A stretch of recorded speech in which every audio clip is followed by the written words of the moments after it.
Welcome to myFace, myStory, Voices from the Craniofacial Community, with your host, Dina Zuckerberg. Hello, and welcome to myFace, myStory, Voices from the Craniofacial Community. Whether you're watching on YouTube or listening on Apple Podcasts, click subscribe now so you'll never miss a future episode. And if you're a fan of myFace, myStory, rate and review the program on Apple Podcasts so we can get our message of inclusivity and empowerment to more people. I'm your host, Dina Zuckerberg, the Director of Family Programs at myFace. I was born with a cleft lip, a hearing loss, and no vision in my left eye. myFace, myStory is about people like us being seen and heard, about sharing stories within the craniofacial community and with others. Today, I will be joined by Erin Ashayeri. Erin and her husband Ryan are proud parents of a son, Grayson, born with a cleft palate. She currently serves as a board member of myFace. Erin got involved with myFace after receiving a basket in the hospital containing items to support Grayson right after his birth. Since she found this so helpful, she suggested that myFace develop a program to offer care kits to support families like hers throughout the country. This led to a new program for myFace in which we are teaming up with fellow nonprofit Welcome Baby to offer newborn craniofacial care kits for babies born with a craniofacial difference. These kits help families in need by providing them with many of the supplies they will need for the first 4 weeks of life. Erin's professional background lies in social media marketing with 13 years of experience, most recently at Pinterest. Today, Erin is busy helping to spread the mission of myFace and raising her 2 boys in Brooklyn. Welcome, Erin. Yes, thanks for having me. So can you take us back to the day when you learned that your son had a cleft palate? Yes, so my 4-year-old son, Grayson, he was born with a cleft in his soft palate, and he was actually diagnosed at birth. So we were really surprised, as this most often is diagnosed in utero. So we were sort of thrown off and just thrown into figuring it all out. And we found out that he would need to correct it at 9 months. And can you share with our audience what a cleft palate is and how it impacts a child? Sure. So the easiest explanation is that it's an opening in the roof of the mouth that makes like a hole between the nose and the mouth. So it makes eating, breathing, and speech very difficult before any repairs. And this results in a number of surgeries to correct it, depending on the severity. So whether it's soft, hard palate, or lip, and you can also have a mixture of those differences, which adds to the amount of care that a child will need throughout his or her life. And it happens very early in pregnancy. And like I said, most of the time can be detected, but in our case, it was not. And I imagine you have to rethink, for example, how you feed your child, right? So you might need a special bottle or a different bottle. Yeah, absolutely. So you have to rethink a lot. I couldn't breastfeed because when you have a cleft palate, you're not able to create suction. And so you need a specialty bottle that allows the baby to just press their lips on it rather than having to suck it, because that's not something that they can do. And it requires a lot of energy. And so in order to make sure that they're gaining weight and keeping the weight on, it's really important. So what were you feeling when you heard about your difference? What was going through your mind? Yeah, so I think that it was a lot to take in, because having a newborn in general is a lot. But Mm-hmm. my first reaction was, this is my fault. And that was just my gut reaction. And I've talked to other cleft parents and they've had a similar experience. And of course, I know that that is not true, but in the moment, you just put the blame on yourself. Right. And there are just so many emotions. We just more were like, why and how did this happen? Right. And I think what we know is that it's not the fault of the parent. That it's just No, something it that is not. happens. It's not anybody's fault. And Right. we don't really know why it happens. It's Right. just when the fusing of the lip or the palate does not happen in utero, and that's why it occurs. But uh, yeah, definitely not anybody's fault. And did you have anybody else in your family that had a cleft palate that you were aware of? Right. No, Right. this is the first, not on my side or my husband's side. So yeah, this was Right. the first experience with it. So how did you go about finding a cleft care team? So we got really lucky in that Grayson was born at NYU, and they have an amazing craniofacial care team there. So I would say within 5 minutes of him being diagnosed, the entire team was like rushed into the hospital room. Mhm. We even talked to what became our surgeon on the phone in the hospital room, who was in Israel doing repairs for other children. And so we just immediately felt really supported. Again, we know we're really fortunate because that's not the case for everybody. Right. But for us, that was our story. Yeah. So how old was Grayson when he had his surgery? He was 9 months old. Okay. And so Mhm. how did you prepare for Grayson's surgery? Well, I would say we did a ton of research about it. We even brought our own laptop to the appointment with Right. like 20 different questions and wrote down all of the answers and made sure we understood what to expect. But then also, like, you're advocating for your child, and there's a lot of pressure that comes along with that. And so, just making sure that you're making the right decisions for him. And the biggest thing I think was just understanding how to take care of him after the surgery, because we did trust our surgeon very, very much. And we just wanted to be as prepared as possible, even though nobody can really prepare you for handing your baby over for Yeah. surgery. Um, I had to like keep reminding myself, this needs to happen, right? Right. This does need to happen. And of course it was necessary, but it's a difficult thing to do. So I think no matter how much research or preparing you do, you sort of just have to live in the moment when it Right. happens. Yeah. And I just want to touch on, I think it's important for parents to realize that two things. One is that you can ask all the questions you need to ask and write everything down, because I think sometimes when you're in that moment, you can't quite remember everything you're hearing, and the importance of advocating for your child. I think that's two big things that you just said that I think Yeah. are important for parents in general.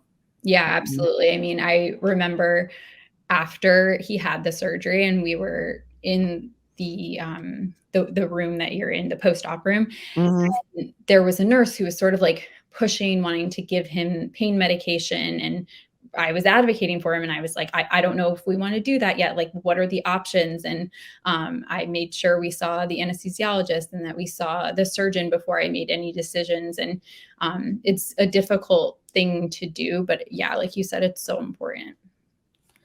So, will he need to have more surgeries?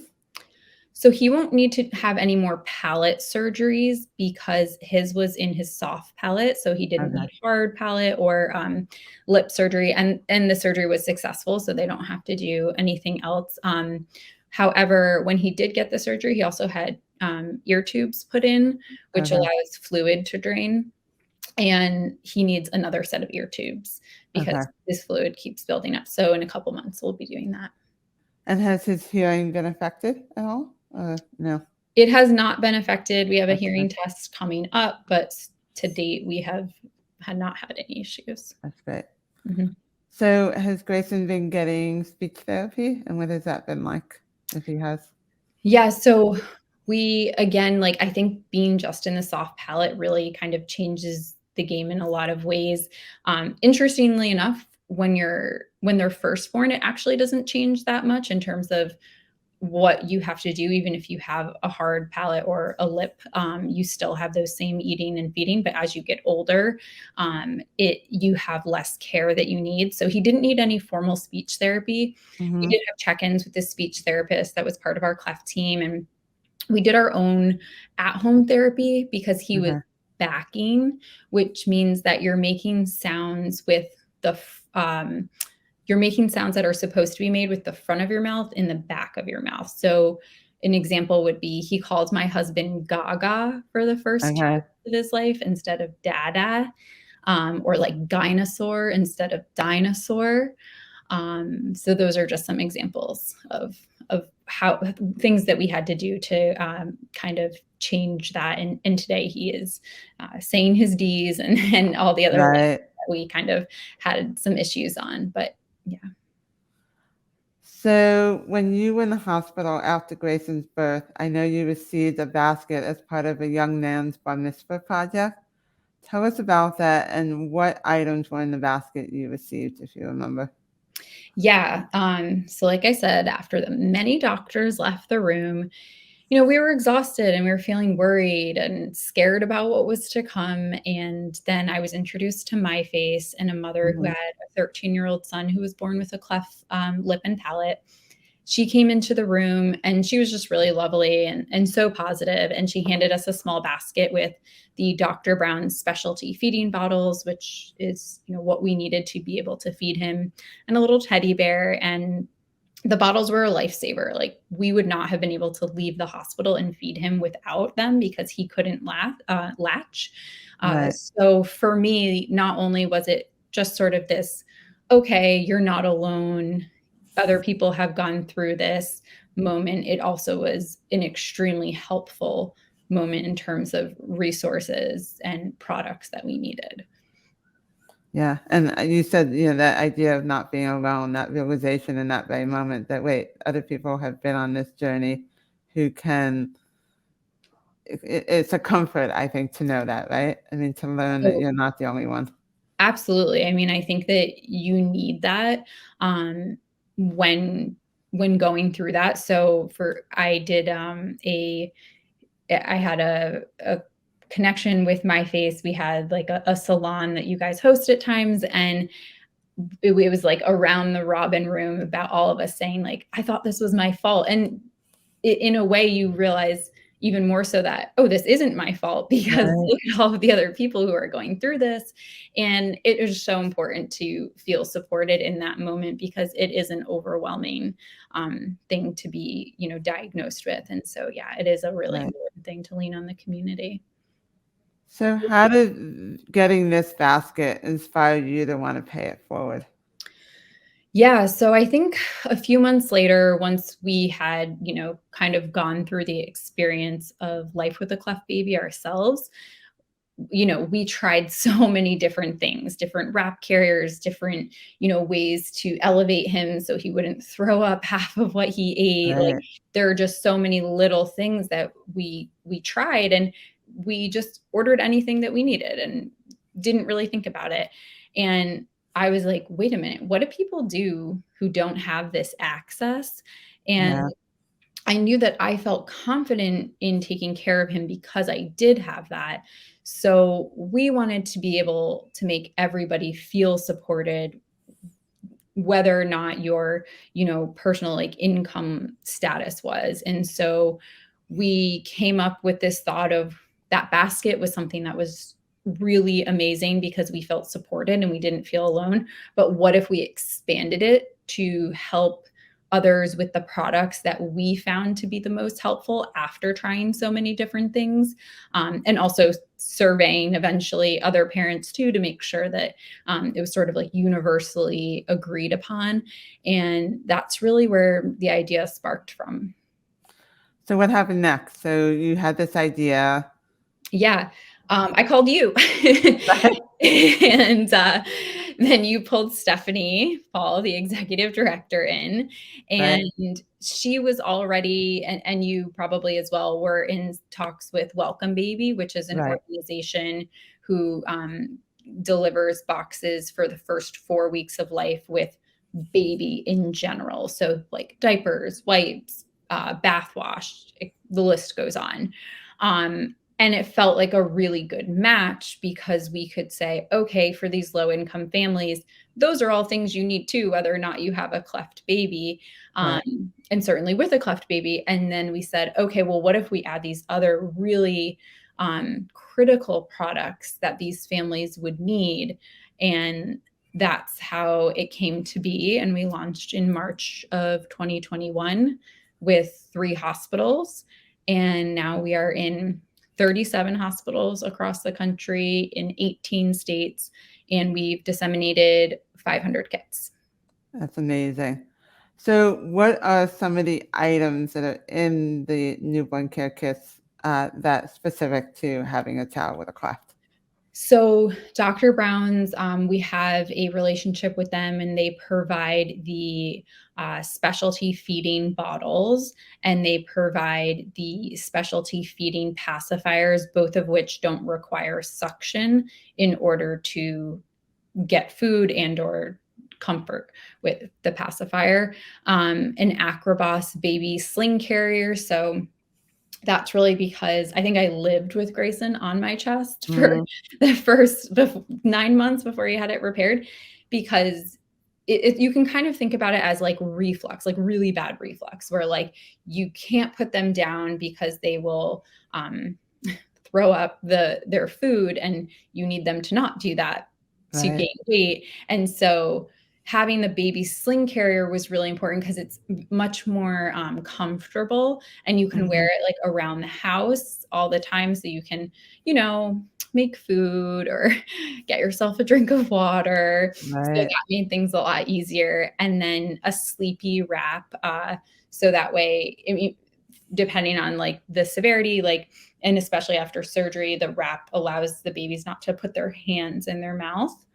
And a nursing pillow, that is again so that you can lean the baby into it so that they are upright and you can have a minute of hands free.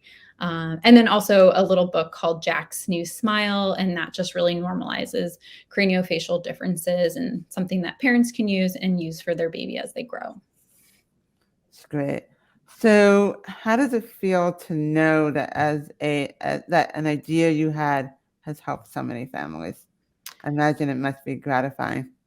Absolutely. Yeah. I mean, it's really a dream come true, and the program has grown into something that's so special, and it truly goes back to the team at myFace for just your incredible dedication to the program and making it grow to what it is today. And I'm really honored to just be a part of it, and hearing the stories from families who've received the baskets is so inspiring, and I think it really grounds me in how important the program is. What are the goals for the newborn care kits? So our goal is really simple. It's to provide every baby born with a craniofacial difference across the country access to these products and resources. So today we're in 37 hospitals across the country, which is so exciting, but we want to be able to be in every hospital so that we can help every family in need. And to do this, we need to raise awareness and support, and you can help us reach our goals by going to myface.org and making a donation. You can also find the link in the description of the podcast. And a gift of $160 can provide one newborn craniofacial care kit to a family in need. And we're so appreciative of any and all donations of any amount, because they really are making such a direct impact to the lives of these families, because all of the money goes directly to these products and resources. So if you are a family who has recently received a diagnosis, you can also reach out to the social worker at your hospital so that they can help direct you to get access. Really important. Thank you. And what are hospitals that are interested in participating? How can the hospital that are interested in participating partner with this program? Yeah, we're always looking to grow. And so what you can do is reach out to the senior program director at myFace. Her email is sandy@myface.org, and she will help get that process started. Great. Thank you.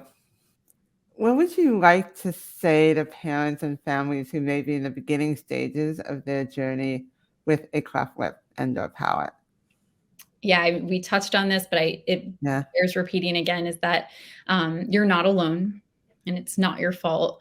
And you should be just as excited to have this little one with a difference as you would be if they didn't, because it's going to shape them into becoming an incredible human. And there are rough days, of course, with any baby, but you can do it. And just make sure you lean on your community and your cleft team, and it will end up being an experience that changes you, but I think in a wonderful way. And to build on that, why do you think finding an organization, a community like myFace is so important? So I think going through any major life event, having people to connect with who have similar experiences just makes it feel less overwhelming. And it's so important to have resources to be able to find the best care for your baby, and having the support of those other families. So I also think as a parent, it's really important to set an example for our kids. And I never want Grayson to feel ashamed in any aspect of his life. I want him to feel empowered. And by being part of the myFace community at such a young age, I think it normalizes differences and it shows him that you can have a positive impact on other people's lives. He loves looking at pictures of the babies with two smiles, as he calls Oh, it. yeah. So I think again, just normalizing it and making him feel a part of the community in a really positive way. It's interesting. It's something that's taken me a lot of years to learn. And I was the child that never talked about my differences. And so it was when my niece was born and she would try to tell me a secret on my right side and I couldn't hear her. And I'd be like, no, you gotta tell me on my left side. And what I realized, the more I talked about it, the more I shared, it became just no big deal. It was just a piece of who I am. And I think to your point about normalizing it, I think is an important thing to think about, because then it becomes just a part of somebody. It's just, oh, Right. okay. Exactly. We all have different parts of ourselves, and this Right. is one part of myself, and it happened to me and I'm not ashamed of it, and I can turn it into something positive and help other people. Well, you certainly have done that. So, what have you learned that you didn't know before you had Grayson? Do you mean from a cleft perspective or Or in in general, maybe even like what have you learned about yourself? What have you learned about Yeah, Grayson? I think just everything, truly, like everything changes. I think it's given me an opportunity to be more present in my day to day. Hmm. And it really has just shown in general how critical it is to have support as a new parent, because it takes a village and I wouldn't be able to do it without all of the people in my life. I think it definitely does make you a more empathetic person and a more selfless person because you are putting this little human before Right, their needs before yours. right. So, what are your hopes and dreams for Grayson? I would say just that he grows up to be a kind and confident, empathetic person. I don't want to put pressure on him to be anything specific, Right. but just to feel comfortable being himself and then making those around him feel the same way. Does he does he say he wants to be something when he grows up? Or he hasn't even thought about that yet. Yeah, it changes. We do the little chalkboard year to year for year to year. We've done it for 2 years when he goes to school. And when he was in his twos program, he wanted to be a dinosaur. Ah. And when he was in his threes, he wanted to be a doctor. So we really Right. jumped around. But recently he told me he wants to be a doctor, a artist, an architect, a singer, and a dentist. So Wow. really high Quite hopes. ambitious. I love But it. yeah, more power to him. Yeah, exactly. So, since this is our Mother's Day episode, and happy Mother's Day, uh, I have a few questions for you related to motherhood. Mhm. So, what is the biggest challenge you have faced as a mother, and how did you overcome it? Hmm. So obviously the diagnosis of the cleft was a challenge and we had to step up for it. But I think more than that, just the self-imposed pressure of raising a tiny human to be the best version of themselves. Because you just want to say and do all of the right things, which is impossible to do all the time, especially when you're really frustrated. But I think I've just been working on giving myself grace in those moments and knowing that I am doing the very best that I can and that's enough. And what has been the most rewarding part of being a mother? Well, I feel really lucky. I get to be Grayson's mom, and then I have a younger son, Cameron. So I feel really lucky to be their mom. And there are all sorts of small things like, when they do maybe like little acts of kindness or, when they say, I love you, and it just makes you think like, oh, I had a small part in kind of shaping them to do those things or to be that person. Um, One of my favorite poems, and this might be a little cheesy, but I think it sort of explains like the intangible reward of being a mother. So the poem is called Two Little Shadows, and the last line just really rings true to me. And I think kind of will showcase the reward. And it's good to have shadows who hum when you hum, who laugh when you laugh, and run when you run, for you can only have shadows if your life's filled with sun. And I just love that it kind of Love that. makes it feel like even when there are tough times, like they're your little sunshines following you around. I love that. Very sweet. So I just wanted to share that if anybody is interested in learning more about the Newborn Care Kits, you can go to myface.org and look it up. And I know that it is something that has helped so many parents, and we are so grateful to you, Erin, for helping to make that happen. So thank you. And thank you so much for sharing your journey with us. I know that there are a lot of moms who are just starting out on their journey who will appreciate your story. I always say that there is power in the shared story and knowing you're not alone, and your story is the story of many. So thank you. Thank you. Happy Mother's Day. Thank you. So Erin is such an inspiration to me and everyone she meets. Everyone has a story, and I'm hopeful that by sharing stories like Erin's, we can create a kinder world. For more than 70 years, myFace has been dedicated to changing the faces and transforming the lives of children and adults with facial differences by providing access to holistic comprehensive care, education, resources, and support that pave the way for better outcomes. To learn more, please visit myface.org. If you would like to learn more about the myFace support group so that you can connect with others in the craniofacial community, please visit myface.org/online-groups. Be sure to subscribe to myFace, myStory on your favorite podcast app and on YouTube to get notified of our next episode. If you'd like to receive email reminders of new episodes, sign up at myface.org/mystory. That's myface.org/mystory. Thank you for joining us for this episode of myFace, My Story. Remember, it takes courage to share your story, so be brave and speak out.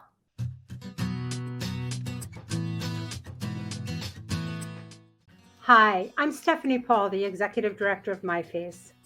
myFace is a nonprofit organization dedicated to changing the faces and transforming the lives of children and adults with facial differences.